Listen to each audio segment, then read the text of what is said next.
Welcome to exam सहपाठी। आज के इस वीडियो में हम लोग देखेंगे संविधान के भाग 2 के बारे में, जिसमें हम लोग नागरिकता से संबंधित प्रावधानों और अनुच्छेदों का अध्ययन करेंगे। पिछले वीडियो में हमने संविधान के भाग 1 के बारे में देखा था, संघ और उसके राज्य क्षेत्र के बारे में। ठीक है, तो आइए स्टार्ट करते हैं और इसको देखते हैं, नागरिकता से संबंधित प्रावधानों को। सबसे पहले तो हमें ये जानना है कि भारतीय संविधान के भाग 2 में अनुच्छेद 5 से 11 तक नागरिकता का प्रावधान किया गया है। ठीक है, तो ये संविधान का भाग 2 है जिसमें नागरिकता संबंधित प्रावधान दिए गए हैं। और अनुच्छेद कहाँ से कहाँ तक है, तो अनुच्छेद 5 से 11 तक ये प्रावधान किए गए हैं। भारत में जो नागरिकता है ये किस सूची का विषय है, तो ये आपके संघ सूची का विषय है। आपको पता है कि 3 प्रकार की सूचियाँ हैं, संघ सूची, राज्य सूची और समवर्ती सूची। तो नागरिकता की बात की जाएगी तो ये संघ सूची का विषय है। भारत में एकल नागरिकता का प्रावधान है। तो एकल नागरिकता का मतलब है कि पूरे देश में एक ही नागरिकता होगी कि आप क्या हो, भारतीय हो। ठीक है, और यह प्रावधान कहाँ से लिया गया है, तो ब्रिटेन से लिया गया है। तो ब्रिटेन में भी क्या है, एकल नागरिकता का ही प्रावधान किया गया है और वहीं से हमने भारत में भी एकल नागरिकता का प्रावधान लिया है। ठीक है, लेकिन अगर हम बात करें अमेरिका की, तो अमेरिका में क्या है, वहाँ पर दोहरी नागरिकता का प्रावधान है। तो दोहरी नागरिकता क्या होती है कि एक तो देश की आपकी नागरिकता होती है, उसके साथ साथ जिस राज्य में आप रह रहे हो उस राज्य की भी नागरिकता होती है, तो उसको आप दोहरी नागरिकता कहते हो। लेकिन भारत में ऐसा नहीं है, आप किसी भी राज्य में रहो आपकी नागरिकता एक ही होती है कि आप इंडियन हो। ठीक है, तो इस तरह से यहाँ पर एकल नागरिकता का प्रावधान है। आगे देखते हैं, भारत में नागरिकता क्या है, एक अधिकार है।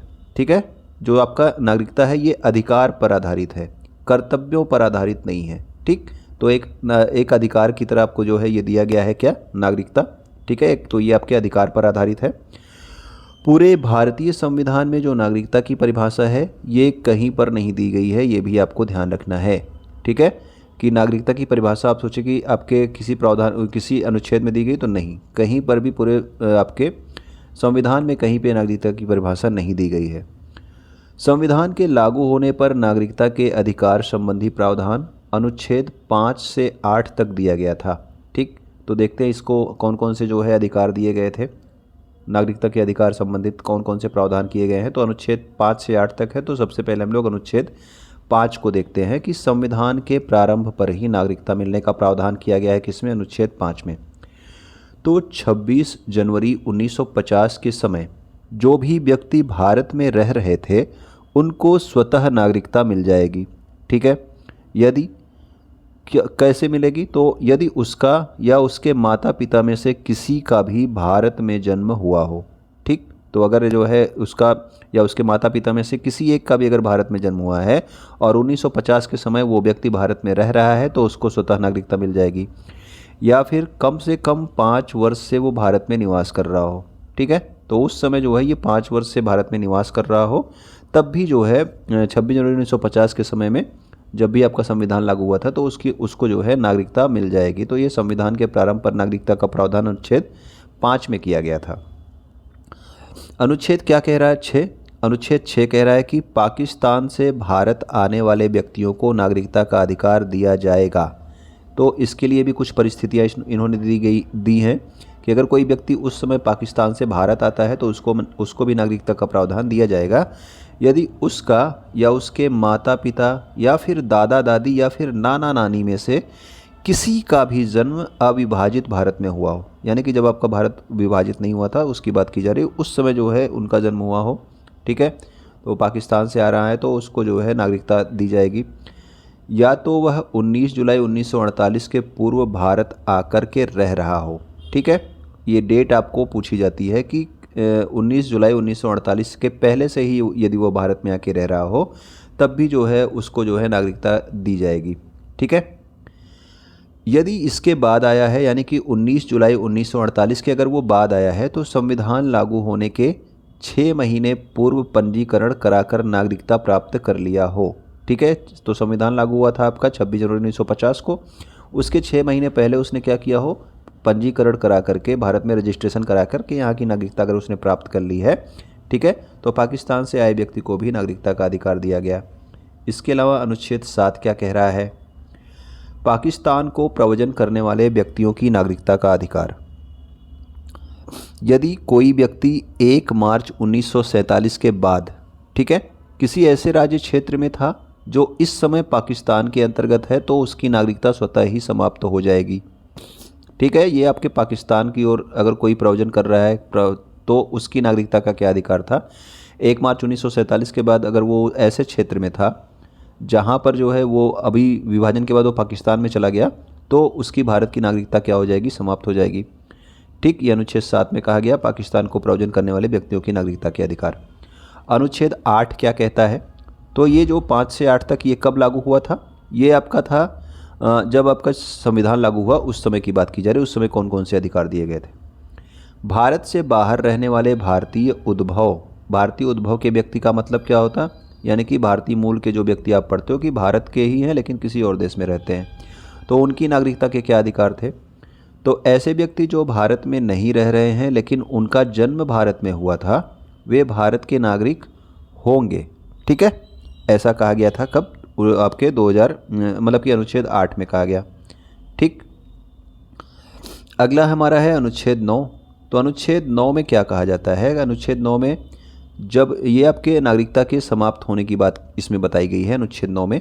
ठीक है, कि जब कोई व्यक्ति स्वेच्छा से यानी कि अपने आप किसी विदेशी राज्य का नागरिक हो जाता है, यानी कि किसी विदेशी देश की उसने नागरिकता प्राप्त कर ली, तो उसकी नागरिकता अपने आप ही समाप्त हो जाएगी। तो इन्हीं लोग को क्या कहा जाता है, एनआरआई कहा जाता है। ठीक है, तो इन्हीं लोग को एनआरआई कहा जाता है।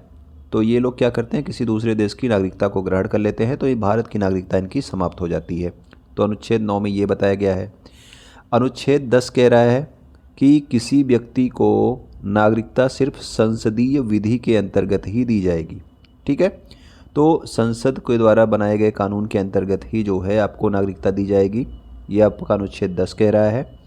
अनुच्छेद 11 क्या कहता है, तो अनुच्छेद 11 कहता है नागरिकता के अर्जन एवं समाप्त करने तथा नागरिक संबंधी कानून बनाने का अधिकार किसके पास होगा, तो ये केवल और केवल संसद के पास होगा। ठीक है, कोई भी नागरिकता किसी को मिलनी है या फिर किसको समाप्त होनी है और नागरिकता संबंधी कोई भी कानून बनाना है, तो वो जो है कौन बनाएगा, संसद ही बनाएगा।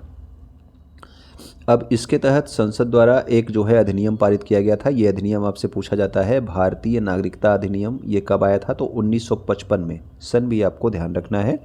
तो भारतीय नागरिकता अधिनियम 1955 पारित किया गया था। इसमें अब तक कुल कितनी बार, 6 बार संशोधन हो चुका है। तो पहली बार तो संशोधन 1986 में हुआ था और अभी जो आपका संशोधन हुआ था वो 2019 में किया गया था, जिसमें जो है आपका आपने देखा होगा कि बहुत ज़्यादा प्रोटेस्ट हुए थे। ठीक है, तो लेटेस्ट जो संशोधन हुआ था वो 2019 में किया गया था। और पहली बार जो नागरिकता अधिनियम 1955 है, इसमें संशोधन कब किया गया, 1986 में। इसके अलावा 1992, 2003, 2005, 2015 और जो अभी लेटेस्ट में हुआ है वो आपका 2019 में संशोधन किया गया था। ठीक है, तो इस अधिनियम के अनुसार ये जो आपका अधिनियम है, भारतीय नागरिकता अधिनियम 1955 में आया था, इसी अधिनियम की बात की जा रही है। तो इस अधिनियम के अनुसार भारतीय नागरिकता कितने प्रकार से प्राप्त की जा सकती है, तो कुल 5 प्रकार से भारतीय नागरिकता को प्राप्त किया जा सकता है। ठीक है, तो ये 5 प्रकार आपसे पूछे जाते हैं कि कौन कौन से जो है ये प्रकार हैं। तो यहाँ पे हम एक एक प्रकार के बारे में देखेंगे और इससे संबंधित किस तरह से नागरिकता को प्राप्त किया जा सकता है इसके बारे में भी जानेंगे। तो पहला है आपका जन्म से जो है नागरिकता का अधिकार है। ऐसा व्यक्ति जिसने 26 जनवरी 1950 के बाद तथा 1 जुलाई 1987 के पहले भारत में जन्म लिया तथा जिसके माता पिता में से कोई एक भारत का नागरिक हो, वह भारत का नागरिक होगा। ठीक है, तो ये 2 डेट दी गई है, 26 जनवरी 1950 के बाद और 1 जुलाई 1987 के पहले भारत में जन्म लिया, या फिर उसके माता पिता में से कोई भी एक उस समय से आपका भारत का नागरिक है, तो वह व्यक्ति भी क्या होगा, भारत का नागरिक होगा। लेकिन इसके अंतर्गत एक अपवाद है, जैसे कि भारत में विदेशी राजनयिक रहते हैं, यानी कि विदेश के जो आपके राजनयिक होते हैं वो भारत के दूतावास होता है उनका, वहाँ पे रहते हैं। अगर वहाँ पे उनके बच्चों का जन्म होता है तो वो इनके अंतर्गत शामिल नहीं है, मतलब उनको जो है भारत की नागरिकता ऐसे नहीं मिल जाती है जो आपके विदेशी राजनयिक होते हैं, उनके बच्चे अगर यहाँ पैदा होते हैं तो। ठीक है, शत्रु के अधीन किसी भूभाग में जन्म लेने वाला व्यक्ति भी इसमें शामिल नहीं होगा। जैसे आपका पाकिस्तान ऑक्यूपाइड कश्मीर है, ठीक है, वहाँ पर कोई जन्म ले रहा है तो उसको भारत का नागरिक नहीं बनाया जाएगा। ये भी जो है अपवाद, ये आपके 2 अपवाद इसमें दिए गए हैं। ठीक है, तो ये आपका पॉइंट हो गया, ये आपका जन्म से हो गया। ठीक है, दूसरा आपका है वंश परंपरा। तो वंश परंपरा में क्या है, ऐसा व्यक्ति जिसका जन्म भारत से बाहर किसी दूसरे देश में हुआ है, ठीक, तथा उसके माता पिता में से कोई भी एक जो है, कोई भी एक, या तो माता या तो पिता, कोई भी एक अगर भारतीय हो तो जन्म के 1 वर्ष के अंतर्गत संबंधित विभाग को यह जानकारी दे। यानी कि ये लोग अभी क्या हैं, इस बच्चे का जन्म कहाँ हुआ, भारत के बाहर हुआ, लेकिन अभी अगर उसको भारत की नागरिकता लेनी है तो 1 वर्ष के अंतर्गत भारत में जो आपका नागरिकता संबंधित जो अभी आपका विभाग है उसको जानकारी दे कि बच्चे के पास किसी अन्य देश की नागरिकता नहीं है। ठीक है, तो वो जो है बच्चा कहाँ का, भारत का नागरिक होगा। ओके, अगर उस बच्चे का जन्म जो है भारत के बाहर हुआ है तब की बात हो रही है। तीसरा आपका है पंजीकरण के द्वारा, यानी कि आप रजिस्ट्रेशन के द्वारा भी ये नागरिकता प्राप्त कर सकते हैं। तो व्यक्ति आवेदन की तिथि से 7 वर्ष पूर्व से भारत में रह रहा हो। ठीक है, तो ये आपसे पूछा जाता है, ये 7 ईयर्स आप इम्पॉर्टेंट है, याद रखिएगा कि पंजीकरण के द्वारा, रजिस्ट्रेशन के द्वारा जो आपकी नागरिकता होती है उसके लिए व्यक्ति को कितने वर्ष पूर्व से भारत में रहना अनिवार्य है। तो 7 वर्ष पूर्व से वो भारत में रह रहा हो, उसके बाद वो क्या कर सकता है, आवेदन कर सकता है भारत में नागरिकता के लिए। ठीक है, नेक्स्ट हमारा है देशीयकरण के द्वारा। कोई विदेशी व्यक्ति पाकिस्तान और बांग्लादेश को छोड़कर, ठीक है, यानी कि कोई पाकिस्तान का है या बांग्लादेश का है तो उसे इसमें शामिल नहीं किया गया है इस विदेशी व्यक्ति का मतलब में। ठीक है, कोई विदेशी व्यक्ति अपनी नागरिकता त्याग कर इसकी सूचना भारत सरकार को देकर 1 वर्ष से अगर भारत में रह रहा हो तो उसको जो है नागरिकता जो है प्रदान की जाएगी। यानी कि कोई विदेशी व्यक्ति है, वो अपनी नागरिकता को त्याग करके इसकी दूसरे देश की नागरिकता उसने त्याग दी, उसके बाद उसकी सूचना उसने भारत सरकार को दे दी कि मैं वहाँ पे नागरिकता त्याग दिया हूँ और भारत में वो 1 साल से रह रहा हो। ठीक है, तो उससे जो है नागरिकता जो है प्रदान की जाएगी। ठीक है, देशीकरण के द्वारा ये हो रहा है। भारतीय संविधान में उसकी निष्ठा हो, यानी कि ये व्यक्ति जो आपका 1 वर्ष से भारत में रह रहा है अपने देश की नागरिकता छोड़ चुका है। ठीक है, भारतीय संविधान को वो मानता हो, उसकी निष्ठा उसमें हो और 8वीं अनुसूची में शामिल किसी एक भाषा का ज्ञान हो। तो 8वीं अनुसूची में कुल 22 भाषाएं शामिल हैं, उन 22 भाषाओं में से कोई एक भाषा अगर उसको आती है तभी जो है उसको ये नागरिकता प्रदान की जाएगी। ये भी इसका शर्त है देशीकरण का। ठीक है, इसके अलावा आपका है अगला भू अर्जन के द्वारा। तो भू अर्जन के द्वारा क्या है, युद्ध आदि के दौरान अर्जित की गई किसी अन्य देश के भूभाग पर रह रहे व्यक्ति स्वयं भारत के नागरिकता पा जाएंगे। यानी कि अगर भारत का पाकिस्तान से युद्ध होता है और जो आपका पीओके वाला एरिया है उस पर भारत कब्जा कर लेता है, भारत उसको अपने में मिला लेता है, तो पीओके के एरिया में जितने भी लोग रहेंगे वो आपके भारत के नागरिकता स्वयं पा जाएंगे। ठीक है, वो भारत के नागरिक हो जाएंगे। तो ये 5 कौन कौन से थे आपका, जन्म से। ठीक है, दूसरा आपने देखा था वंश परंपरा। ठीक, तो पहला आपका था जन्म, दूसरा आपका क्या था, वंश परंपरा, तीसरा आपका क्या था, तो तीसरा आपका था पंजीकरण।